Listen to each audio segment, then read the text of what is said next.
আসসালামু আলাইকুম। আশা করি সবাই ভালো আছেন। আবারও আপনাদের মাঝে অনেক সুন্দর একটি লাভ স্টোরি নিয়ে আসলাম। আজকের লাভ স্টোরিটি হলো মনের মতো বউ। তো আপনারা তো বুঝতেই আছেন আজকে লাভ স্টোরিটি অনেক রোমান্টিক হতে চলতেছে। তো আমি চাকরি সুবাদে শহরে থাকি, প্রায় 4 থেকে 5 বছর হলো শহরে থাকি। তো হঠাৎ করে আমার বাড়ি থেকে আমাকে ফোন দিয়ে বলতেছে যে তোমার বাড়িতে আসতে হবে ছুটি নিয়ে। তো আমি তাদের প্রশ্নগুলো তারা কোনো উত্তর দেয় না, যে সরাসরি তুমি বাড়িতে চলে আসো।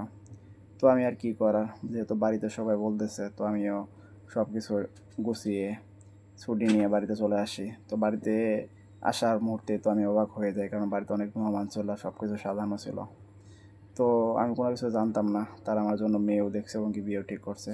কারণ তারা খুব ভালোভাবে জানে যে তারা যাকে পছন্দ করবে তাকেই আমি বিয়ে করব। তো আমি আর কোনো কিছু জিগিয়েও নাই তাদের, তো সরাসরি বাড়িতে আসার পরে সব কিছু জানতে পারি, বুঝতেও পারি, এবং তারা ছবিও দেখাইতে চায় এবং নিয়েও যাইতে চায়। তো আমি আর তাদের সরাসরি না করে দিই যে প্রয়োজন নাই, তো তোমরা যা ভালো মনে করছো তাই বলবো। তো আমি তাকে বিয়ে করে বাড়িতে নিয়ে আসি। তো আমি কল্পনা করতে পারি নাই যে আমি আমার মনের মতো এরকম বউ পাবো। যা ইচ্ছা ছিল, সেরকম ইচ্ছা ছিল, ওরকমই আমি পেয়েছি। তো আপনারা এতক্ষণ পর্যন্ত যারা আমার লাভ স্টোরিটি শুনলেন, তারা অবশ্যই আমার চ্যানেলটি সাবস্ক্রাইব করে দেবেন, শেয়ার করে দেবেন। আবার দেখা হচ্ছে পরবর্তী কোনো লাভ স্টোরি নিয়ে।